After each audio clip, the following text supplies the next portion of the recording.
رواية العرش ضج إلى الله قال يا رب زيني، فقال الحق سبحانه وتعالى زينتك باسمي الحسن والحسين من آل محمد صلوات الله عليهم. وصل على محمد وآل محمد.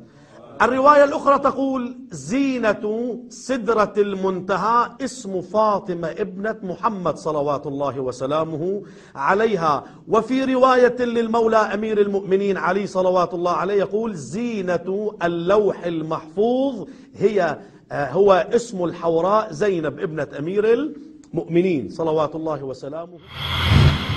قل يا أهل الكتاب لا تغلوا في دينكم غير الحق ولا تتبعوا أهواء قوم قد ضلوا من قبل وأضلوا كثيرا وضلوا عن سواء السبيل.